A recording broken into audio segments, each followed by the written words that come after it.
So we have Makaimura for the Wonderswan here. It's the Japanese exclusive handheld that came out in 1999, made by Bandai. Brought to us from the late and great Gunpei Yokoi.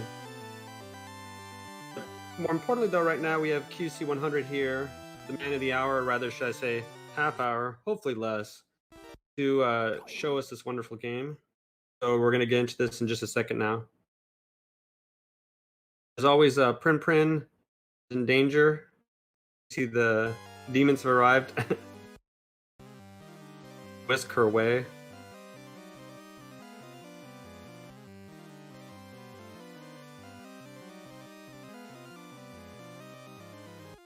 Pretty good about this game versus some of the other Ghouls and Ghosts games is that you can actually hold fire to auto fire, so gives your thumb a little bit of a break depending on which way you look at it. As always, jumping is quicker than walking. These coffins, they don't have a hitbox until they reach the top, so he's going to go as quick as he can, trying to jump through them. And throwing some lances ahead of him for the bird there in the plant. He doesn't want to go down low. Actually, he wants to avoid this weapon spawn, he was telling me. Anyway, more important, this platform here is on a global timer. You have to rush over there to get to it, otherwise you have to wait a bit and lose time. Run killers there ready to get you, basically. Once you get past him, though, the rest of the stage is pretty straightforward. Ooh, for that fire there you gotta watch out for. But as long as he's got a good boss fight, doesn't matter if he has armor or not. We have a Franken zombie here. Just have to go to a steady pace because you have to jump and hit him in the head. But what's pretty good in this game, though, is that not only it's generous with the checkpoints, but you only have one armor. So there's no bronze, no gold, so getting hit isn't that bad in terms of the armor and the checkpoints. So recovery is a lot easier in this than some of the other games, a little kinder. So basically, we're just going to run past all the skeleton murderers here, and the good thing is if you leave one of the earlier Reamers alive here, it despawns most of the enemies in the castle. So you can just, march along. You don't have to contend with them. That's pretty good. There's going to be approaching a castle here, and like I said, with the Reamer alive there, you'll have basically no resistance here in the castle. Otherwise, there's more enemies here to ruin your day. The good thing is that instead of going through all the ladders down there, you can just go up here and jump through tower where this cannon is. Just a lot safer and quicker, and especially safe if you had to contend with the enemies. And you're giving your armor back as soon as you reach the gate, which is good. Now we have the Ghost Fortress, also known as Makaimura Castle.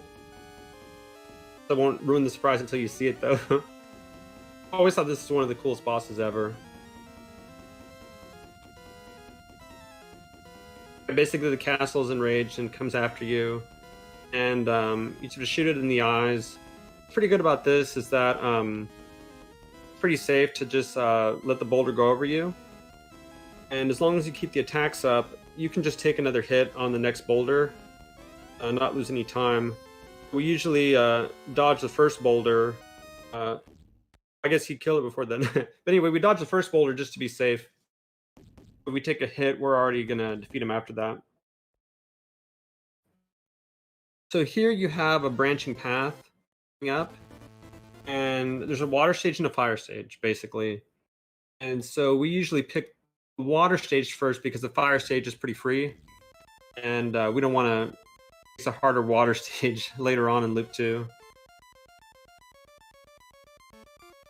So basically, you can just get past some of the stuff. The mud demons, the fish though will annoy you, so you really do want to kill them. The mud demons, as long as you dodge your shots, you don't have to waste time attacking them, because they're a lot easier to dodge. The fish though will home right in on you. And let's see, we have some woos making an appearance here. Just pretend that they're shooting ice since it's in black and white, so it's blue. Not the fire ones yet. You can get that one up, but it's kind of hard. You have to jump at the right time. Ooh, that's bad. The hand just grabbed in there. Trying to sneak by it, but you missed that one up though. You can't really go back up out of the water. So we're getting near the end of the stage here. We're about to get to the boss.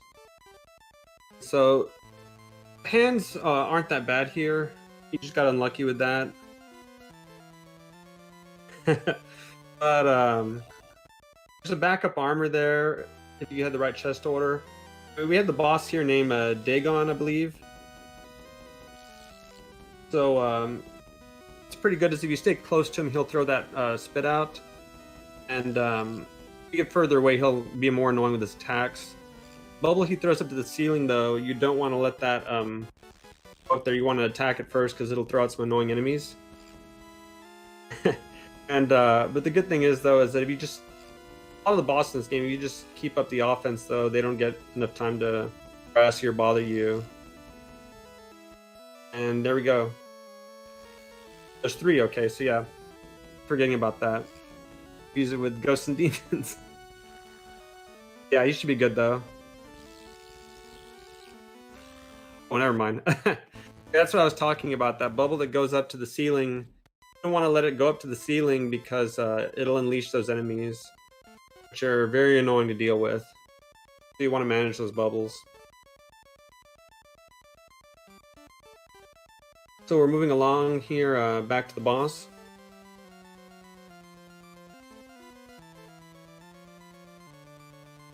Like I said, there's that chest right there, but he won't be needing that right now, though. Okay, so like I said, you get real close, he usually tries to throw those spit things at you, which are a little bit easier to deal with in the bubble that you have to jump over. Kind of annoying. But he's laying on the damage pretty good, so they're dying pretty early. Which is really good about the auto fire.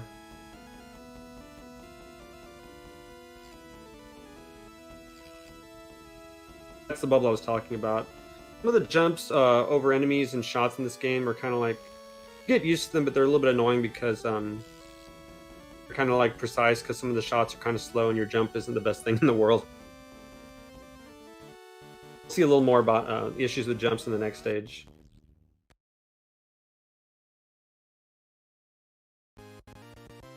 Okay, so now we have an upgrade to demons and everything. There's armored zombies. Hit them once and then they become enraged and then run faster. But the good thing is though, as they speed up, like I was saying earlier, they're faster, so they're easier to jump over once they're faster. Here we have some platforms you have to jump on. Think of like Mega Man NES or Mega Man Game Boy. Some of those jumps you have to jump right on the edge, but like any of those games, once you get used to it, it's not that bad. And as you can tell, the birds here, the ones that have the horns, they've had just a little bit too much to eat, so they're going to be doing some target practice on you. The good thing is, though, you can differentiate them from the horn, though, since everything's in black and white. Pretty crazy, too, is that attacking as old Arthur isn't really that bad. Now that we're up here, we've reached a checkpoint, so he's pretty safe, even if these enemies cause him a lot of trouble. Of course, you can see the baskets up there. All these little run killers here are carrying some gifts for us. So hopefully we don't get a gift we don't want. That can be pretty bad. In fact, once we get to a good point, I'll tell you a little more about the other weapons, since we've only seen the lance so far. This part here is pretty annoying. Sometimes you can be in a position where the precise jump and the ghosts get right in the way, but he's made it through there pretty good. He's going to want to check what's in that chest. No dagger. The good thing is, though, we can get a backup armor up here. Okay, so we're heading up, and weird thing is I don't think we can really reach that other platform up there on the first cycle, but the good thing is we can perch on that ledge, though. That way we don't have to wait for another cycle. Here's this backup armor here up before the boss. The real interesting thing about this boss is Nightmare, which is a good pun. The demon pony. The boss itself can't hurt you when you clip through it. Only the fire does. So if you just lay on the damage, and once the fire's gone, you can just stand right inside it and attack it. And so the key on that enemy is to just lay on the damage. You can jump through the fire, but it's a little more risky.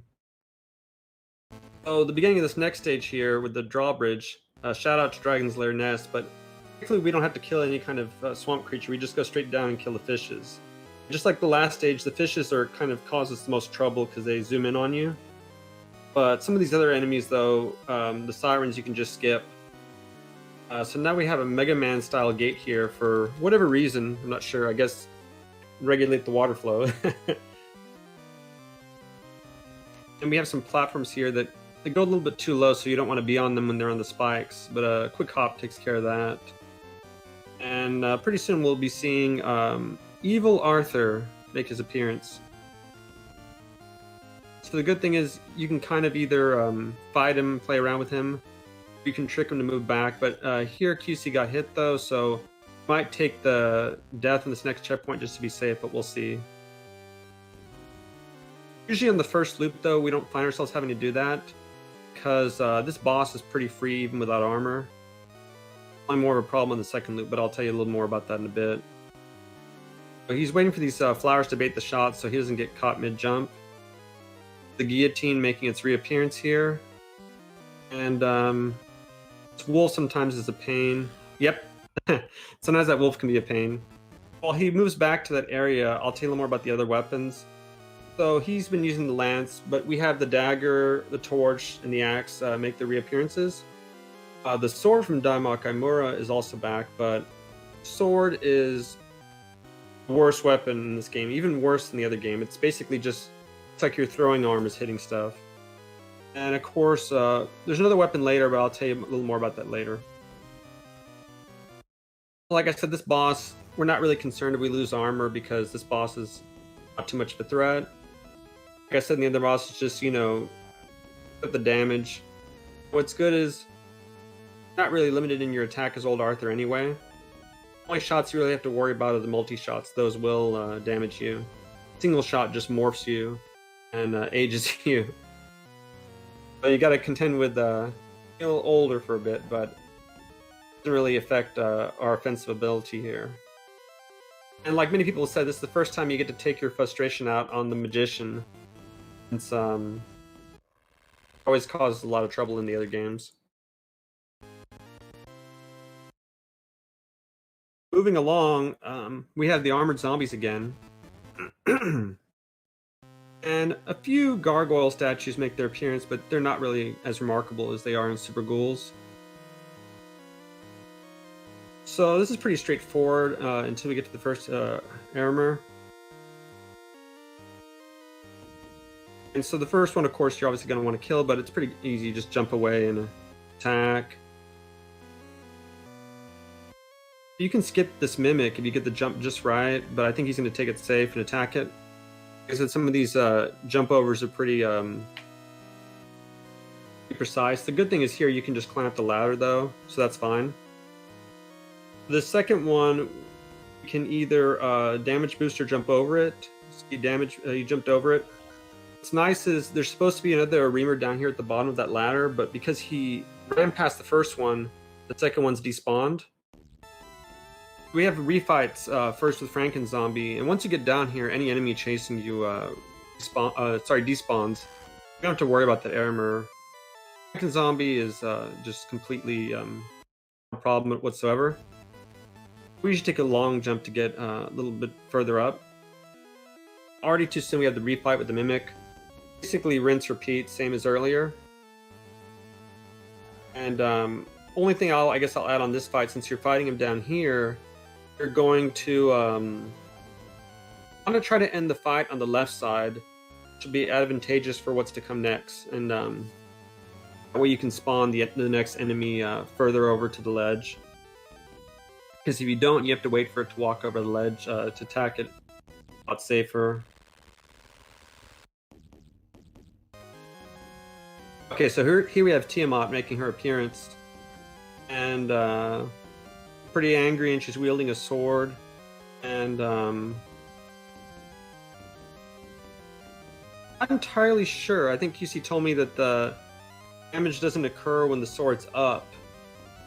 Again, the sound isn't, the best thing ever in this game, so not too many cues to go by audio-wise. So I think he's tested a lot more things in this game than I have since I played. Yeah, definitely the music is a lot of people complain about it, but I like some of the songs though. They have their charm to them. It's kind of a while just lobbing our attacks at her, waiting for her to change into a three-headed dragon, or rather three-headed hydra. Sometimes you can get kind of down fighting it near the wall there. QC's dispatching it with no issue whatsoever.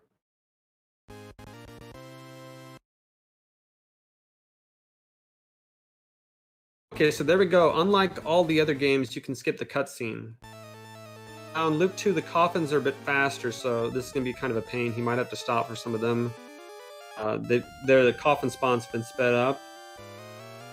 And there are more birds now, and all of these birds have eaten more than they're supposed to be eating. Someone's overfed them.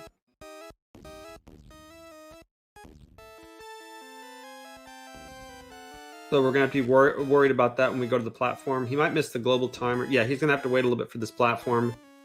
And so the bad thing is, kind of like the ghosts in level 4, you got lucky because the birds were down there, but sometimes the birds can be right in the worst spot when you cross over that platform.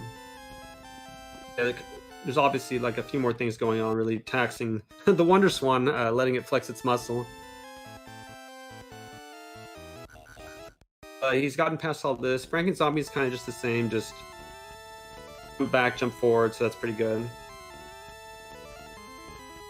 The thing you got to worry about is if he charges us. That's about it, though.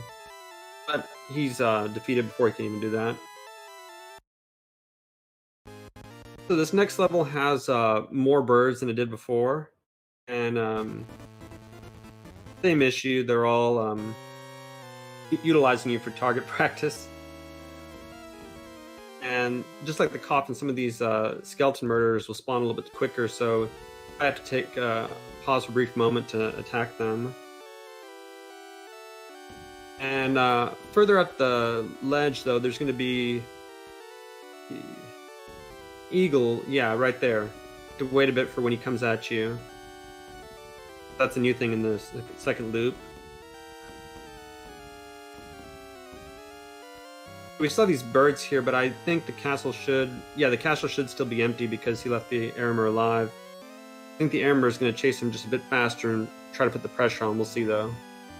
There he is. He's riding his tail. So that kind of hurts a little bit in waiting. Plus the birds are still here. This might be pretty bad. Hopefully he make... Oh, nope. Yeah, the Aramer was a little bit faster, plus the birds were still appearing. Yeah, now you can see those skeleton murders weren't there before, so... Ooh, that's not good. So, if he can make it up to that side of the tower and get through there. That Aramer is the one that despawns if you led the other one, but... difference, though, kind of a bit of a pain. Like I said earlier, the game's pretty generous with the checkpoints, and there's no bronze, no gold, so recovery's pretty easy. You're not losing any offensive potential. Funny thing is, too, you can spawn an armor while you're in armor. You can pick it up, too, but it doesn't do anything at all. It feels satisfying, but it doesn't do anything at all. Okay, so we're going to get this skip through the castle over here, the floor. And we're going to go for our refight now with this fortress.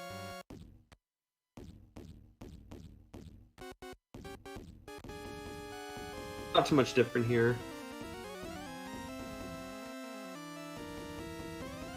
Just going to make quick work of him once he appears on screen.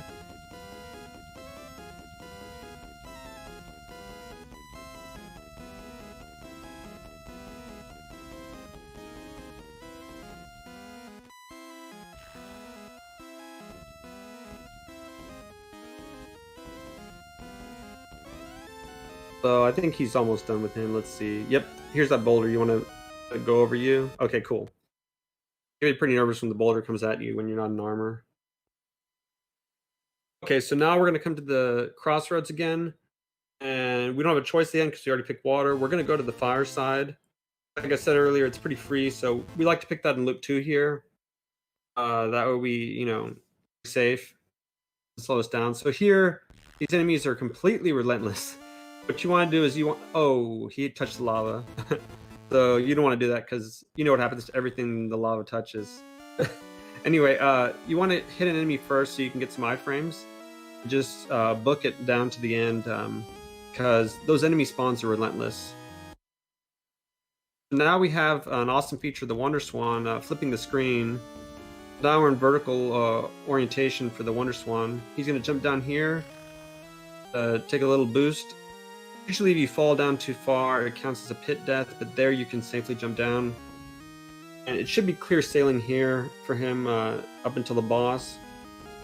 He's going to be fighting a Freedy, or rather Ifrit. I don't know what I don't think I've seen that before. You're just taking a trip with him and causing him some grief. And so he's gonna down for this boost again. Kind of hard to tell since the screen doesn't scroll with you right away, but as long as we don't have a spider friend tailing us this time, we should be good. Heading to the fire demon Ifrit, and this fight shouldn't be too bad. Just basically dodge the little fireballs and don't let them rush you and hit you.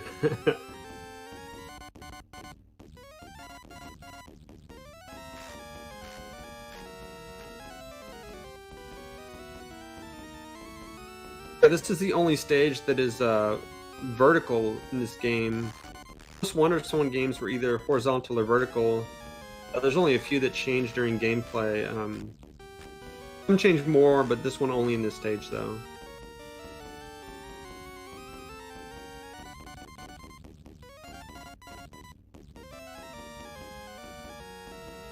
This boss isn't that bad at all. A little more hits and it should be gone. The good thing is you can wait and climb all the way down to the bottom. But when the boss is dead, if you just climb down fast like him, you can complete the level sooner. It saves a little bit of time. Okay, so once again, like before, we have more birds. And the armored zombies go even faster when you hit them, but that's going to be good for us if we want to jump over them because it make clearing them vertically a lot easier. Increased birds, though, here are kind of going to be a pain for us while we go through this area. Good thing is when you spawn that chest, you can use it to make that jump easier. You had to wait like he did there. Otherwise, we just try to go straight for the jump. Again, an eagle you have to wait for an attack. So the projectiles from the birds make it a little bit harder. Once he gets at this portion here, we'll be at a checkpoint, so we'll be in a lot better place. A lot of this game is just, when you have annoying things coming at you, if you can make it to the checkpoint, pretty good. Don't have to worry about those things anymore. Now we have these pigs doing their stage dive like rock stars, and they're dispatched pretty quickly. We have a few more enemies here to harass us, but the run killers aren't that bad. It's the ghosts that are a big pain, especially they're bearing gifts for us that we don't want. Stuck to the lance pretty much. We like... Oh, one wrong jump. We like the lance and the dagger. I think recently he's preferred the lance, though. But he definitely doesn't want, the sword or another weapon. He paused there for a bit when the basket came by.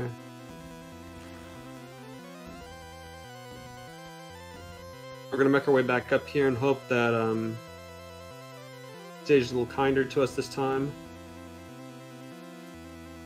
Okay, so these ghosts are kind of like even more annoying. Kind of forced to try to take a leap of faith because the longer you wait, the more the ghosts will spawn or get in a really bad position for you. This is this stage especially in this loop, but in both loops, is a real big time sink depending on how good it goes or how much it trolls you rather. The diamonds are okay. That's just points that don't really mean anything to us. You don't want. Ooh, see those jumps? Like I told you, they're kind of like Mega Man type jumps, or like just, you could kind of say CV the Adventure. You got to jump pretty precisely. And like I said earlier, you kind of want to go for some of these jumps pretty quick when the ghosts are up there, because you stay around too long, they're just gonna become oppressive and might need a handle. Also, finding them at the right time is also important because as you get rid of one might respawn right on top of you or right in the way of your jump. It seems like it'll be okay for him right now. I think he's checking that chest every time to see if there's a dagger there. Like I said, yeah, you can collect another armor, but it doesn't do anything at all for you. Sounds cool. You get to hear the Wonder Swan crunching and everything, but doesn't really do much though. We're gonna go back up here for our refight with Nightmare. And just like earlier, like I said, you just want to lay on the damage and you can either jump to the fire or damage boost off it. And once it goes away, you're going to want to make sure you kill him before the fire comes back. What he did there, he took an intentional hit. That way he could just right in that position over there on the right side. And so once you know that, that boss is not really a pain at all.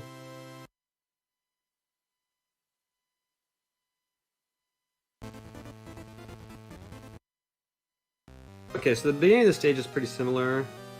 Not too many changes here until you get to the second, past the spikes and the checkpoint, that you'll start to see a few different things.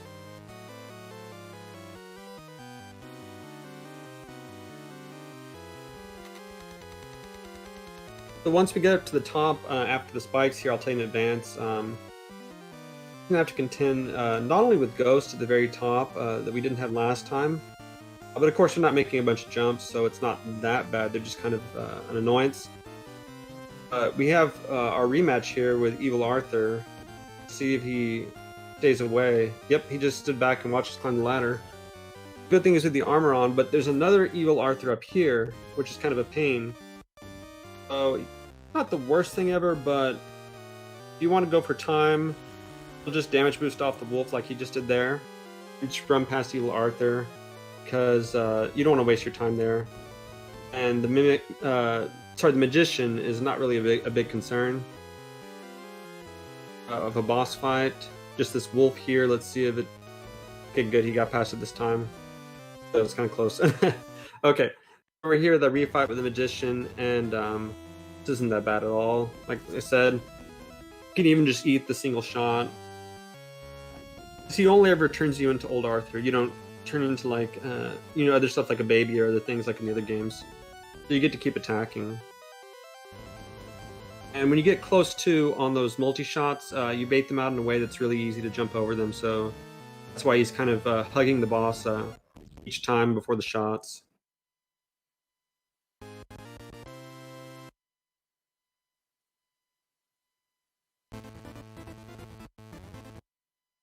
Okay, so he wants to spawn this first chest here. What's really important and really different about this stage is that he basically needs to spawn 3 chests, not get hit in order to get the goddess bracelet that the friend told us to get. But the only problem is, unlike the other games, you can't just get it whenever you want the loop. You can only get it when you come to this stage. So basically, not only do you need to spawn the chest, but if you take a hit before you get the bracelet, you will need to take a death because you won't have any more chests to get the bracelet. You definitely do not want to jump down to Frankenzombie at the bracelet, because then you'll have to do all those fights and you'll be sent back to the beginning of the stage. See this Aramir's kind of kind to him or not? Okay, good. You should be able to get the bracelet easily. The only pain is, though, since he killed that Aramir, the one down at the bottom of the ladder is still there. And but we can either damage boost off it or attack it, which he'll just damage boost. So he may or may not take a death on Frankenzombie to checkpoint with armor. There's a backup armor, so never mind. Oh, hit anyway, so we'll see if he takes the safe death or not, or goes for it. Okay, so it looks like he's gonna go for it. The cool thing is with the bracelet, Franken Zombie, you don't even need to jump. It has a, I guess, tall enough box both ways. It hits him fine. Plus, it does very good damage.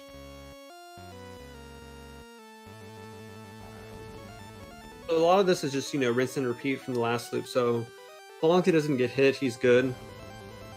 We used to take sometimes a safe death there, but he was counting on that backup armor, but the streamer kind of trolled him before he plunged into the boss marathon. Like I said, the damage is really nice in that. These kind of wish you could get it on the beginning of the second loop. It would be a lot of fun to go through, and I guess they figured you just demolish everything, so that's why they didn't allow that. Now we're fighting Tiamat again. The only thing I guess that's really bad about it, especially in a fight like this, just the reduced range, but it's going to keep some distance though for safety. That way he doesn't get bopped by that sword. You can kind of stay back up there in the top left. The only issue would be when she gets really close and swings the sword, then you got to do a jump.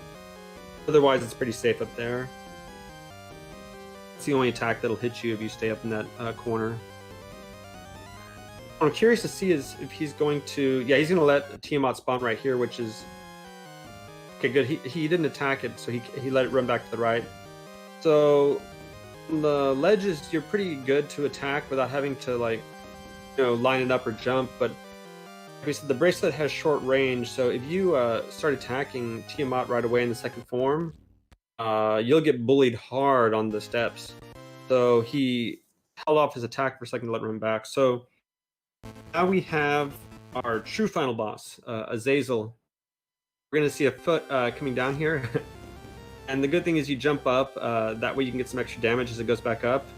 This foot always reminds me of Monty Python, the Terry Gilliam animations in there. Shoutouts to that, but he's going to dispatch that pretty quick as he jumps up.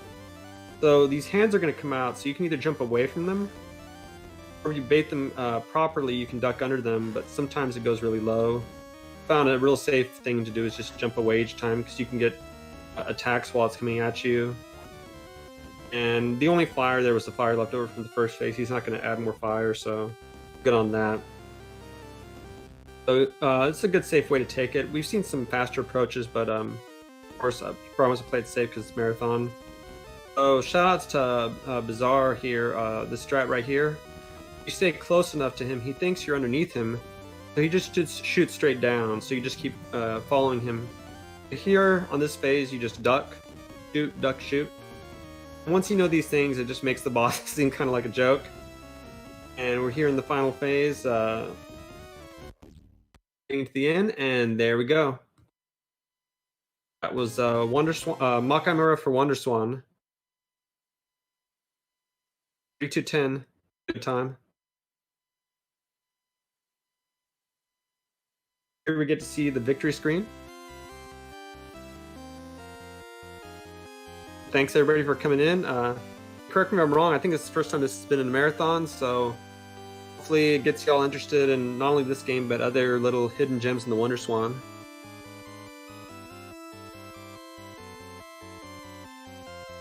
And a lot of people will say things about the music, but I really like this song here. I like this one in the main theme.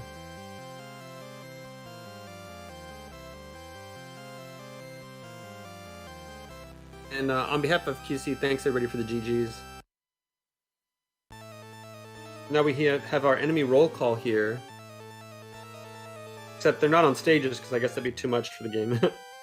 They get to be put in little picture frames, and you get to see their names. Not only in English, but in katakana as well.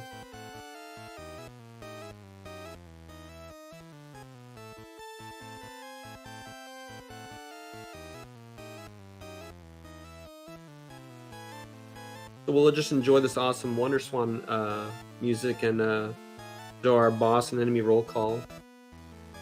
Yeah, no problem, QC. Thanks for inviting me to take part. Appreciate it.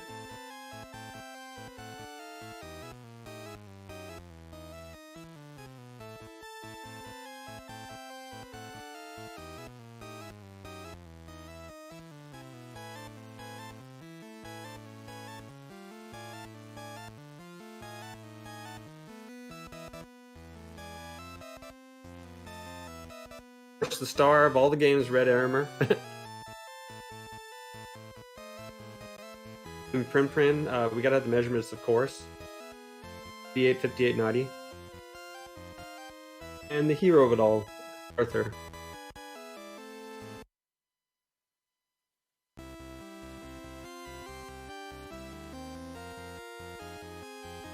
And we're still live. You get to see the awesome horse with the awesome amount of frames. That's such smooth animation on the Wonder Swan. In fact, if you look closely, you can see all the hooves are off the ground for a little bit. If you notice, Arthur, of course, his feet are in stirrups, but somebody watching one time commented that it looked like he has on flip-flops, which, depending on how you want to look at it, it's more interesting. Yeah, thank you everybody for coming and watching and checking this out, and GG to QC. And thanks everybody for setting up RETROTHON and letting us be a part of this.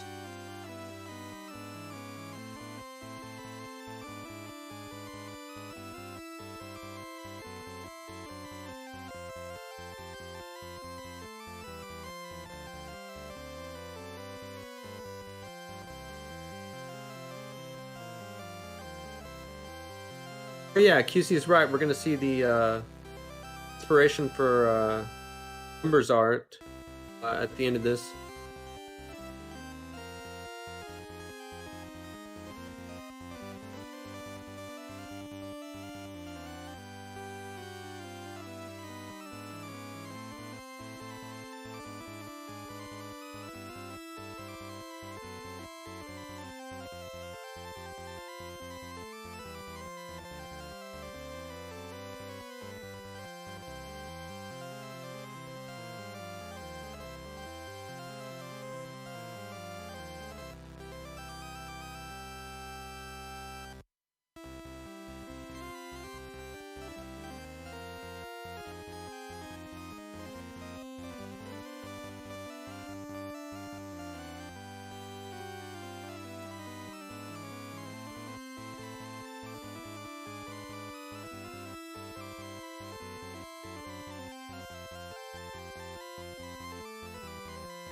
Yeah, the spider.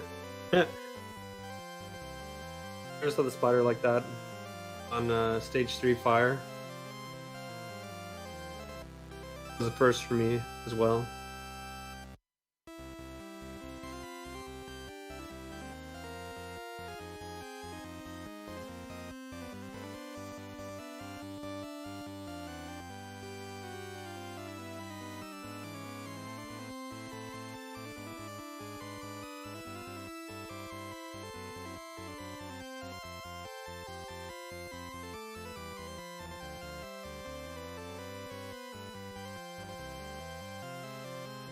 All right, here we go for some glorious, glorious pixel art here in a second, coming up.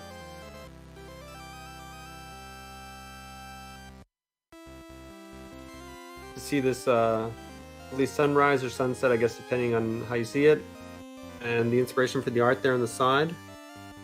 So thank you all for coming, and thanks for having us, and of course, GG and grats to QC, awesome performance. Thank you all.